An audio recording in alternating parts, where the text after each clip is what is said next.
que nem a gente falou, é uma banda que saiu da garagem, tocava pra 15 negros, poder tocar no exterior, né? Pô, uma coisa que a gente ficou até meio de cara, assim. Mano, tava vendo os e-mails, depois eu vou ler os e-mails, certo? Que as pessoas estavam se ligando até no que você fala, elogiando até as palavras que você fala, como gosta da sua pessoa e de você também.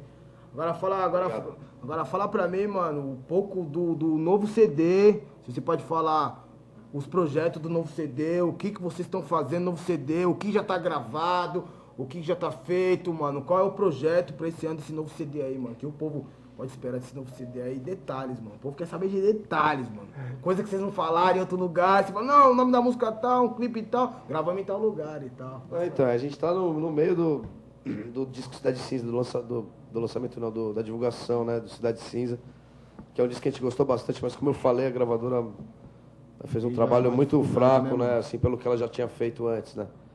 Mas também nem quero entrar nesse mérito aí, porque acho que tudo é negócio nesse meio. Mas assim, é um disco que eu quero que as pessoas ainda conheçam, sabe? Antes da gente lançar alguma coisa, a gente tenta expor isso na internet.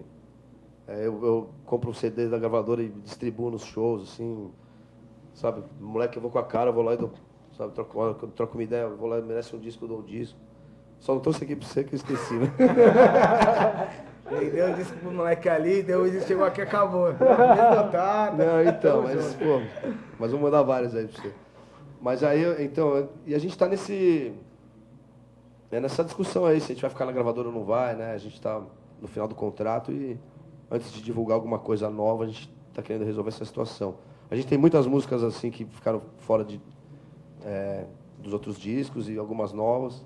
É bem capaz da gente usar essas músicas que ele tá falando, que a gente tem guardado nos outros discos, da fase bem antiga, que é até bom porque reflete um pouco o que a banda era no comecinho. E o que eu vejo também, Japinha, é que esses CDs que estão fazendo novo e tal, o último CD, ele tá novo pra caramba ainda, mano, que o barato bate até hoje, velho.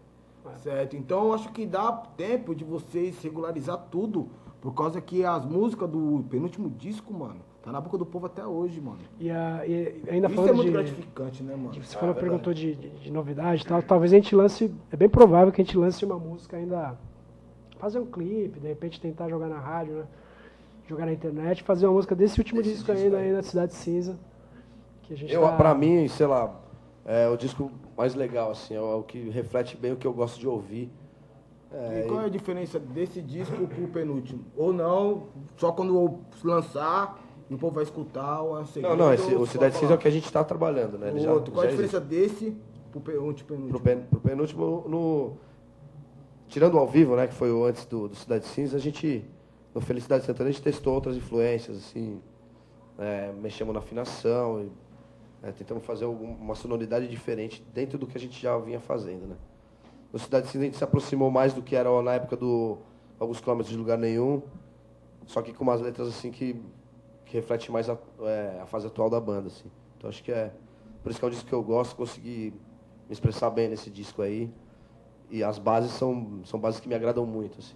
As músicas, assim, fora as letras. O que os caras sempre me perguntou e tal, pediu pra perguntar pra vocês, mano, qual é a influência do CPM 22 pra fazer a música? Dos cantores, qual é a influência, mano? Onde vocês se baseiam pra fazer o CD de vocês, mano? Acho que tem bastante coisa nacional também, de rock, né? Que a gente ouviu muito rock dos anos 80, que é quando a gente era moleque, né? Então você pega as bandas tipo Titãs, o próprio Paralamas do Sucesso, Camisa de Vênus, as bandas que tocavam na época, assim, a gente ouviu muito e acaba ficando no inconsciente, né? Com certeza. Acho que isso influenciou mais pelo lado de você saber que tem como você compor esse tipo de música que é rock, com letras em português, assim. Pô, o Cólera sempre fez isso bem, o Grindr, as bandas punks, assim, dos anos 80 fizeram isso bem, sabe? Então a gente veio com uma outra fórmula, uma coisa mais nova, mas que também a gente conseguiu, acho que o grande mérito do CPM é encaixar as letras em português sem ficar meio brega, assim, sabe? Porque a língua é ingrata, meu. Você, tipo, não é igual ao rap que você tem 10 minutos pra falar o que você quer. Você falar o que você quer, tipo, em 2 estrofes e 3 refrãos, né? Por aí. Foda-se. Eu dele que ele é sincero, foda-se, é isso mesmo, é bem por aí. Não dá, às vezes não dá tempo, você tem que fazer poucas frases, né? Mas a gente ouve bastante coisa assim, do punk rock americano, tipo Bad Religion, NoFX, Pennywise, bandas pós-punk, assim, do hardcore californiano. Agora fala pra mim, mano, sobre o estouro de vendagem, né, que vocês ganharam o disco de ouro e tal. Qual é a ponto de vista de você naquele tempo e hoje, que é bem mais difícil, né, mano? Por causa que a pirataria tá vindo aí, tá vindo destruindo, então pra você ganhar o disco de ouro, às vezes você tá vendendo pra caramba, porque tem a pirataria, mano. Às vezes você chega nos 4 cantos, certo? Mas não vende tanto por causa da pirataria, por causa que a pirataria tá feroz, mano. Como que é o ponto de vista de vocês, mano, de vindo na caminhada de disco de ouro, tá ligado, mano? E hoje vocês ser lesado pela pirataria, não vocês, né? Todo mundo da música e de filme. A gente cineasta, tem um parâmetro, assim, das bandas que a gente até convive hoje em dia, que são os caras que já apareceram um pouco antes que a gente, né? Que era tipo os Raimundos, os Charlie Brown, essas bandas todas na década de 90, eles conseguiam vender, não era só disco de ouro, era disco de platina, Pode crer. 500 mil, era 1 milhão, sabe? A gente chegou ao ouro, que o ouro, quando a gente começou, era 100 mil. Nos 3 primeiros discos, assim. Que já era bem menos do que os caras chegavam nos anos 90, nos anos 80, né? Então, a gente já pegou a fase já meio decadente da indústria, assim. Por causa da internet também, né? É uma fase nova, né, cara? Hoje em dia a gente trabalha muito com a internet. A gente está aqui dando maior valor pro seu programa, porque a gente sabe a força que a Eu internet não culpo a tem. internet. Eu acho que a pirataria, sim. A É internet, uma que evolução, né, cara? hoje em dia você troca ideia na MSN e você atravessa fronteira, né, mano? Mas eu acho também, onde eu falo, quando eu vou falar desse assunto, eu sempre penso da mesma forma. Isso reflete na gravadora. A gravadora não investe no artista quando não vende disco, isso é lógico. E eu acho que, o governo podia isentar, de repente, a gravadora de alguns impostos. Com certeza. Você entendeu? A gravadora podia vender menos, mais barato para o lojista mais barato para o consumidor, e o consumidor tem uma educação de comprar disco, continuar mantendo isso aceso, desde que tenha um preço justo. Até porque, sabe? Luke, E o artista ganha menos também, claro. Até porque o nosso ganha-pão é de show, né? O grosso do nosso salário, vamos dizer assim, vem dos shows, não é dos discos. Então, para nós seria legal se pudesse acontecer, que nem o Badai tá falando, de conseguir distribuir bastante disco pra galera ter em casa, pra ouvir, por mais que fosse um preço.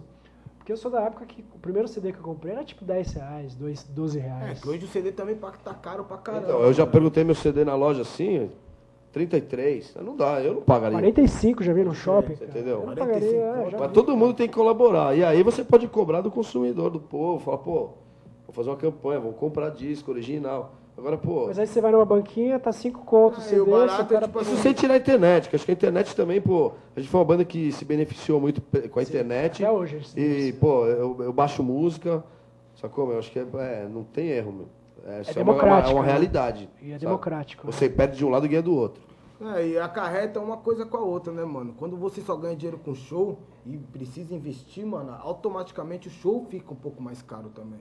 Porque quando você se estrutura com CD e se estrutura com show, você tem duas fontes de renda, Equilibra, né? certo? Pra você equilibrar e tal, tá ligado? Então uma coisa acarreta na outra, certo, mano? Mas eu acho que quando a pessoa gosta mesmo, certo? Os cara vão atrás, certo? Acho que os caras têm que se ligar também nessa parada de preço na loja. Às vezes até o próprio artista não sabe. Às vezes até a gravadora vendeu barato e os caras chegar lá e colocar um preço absurdo também, que eu já vi Todo acontecendo. mundo, todo mundo.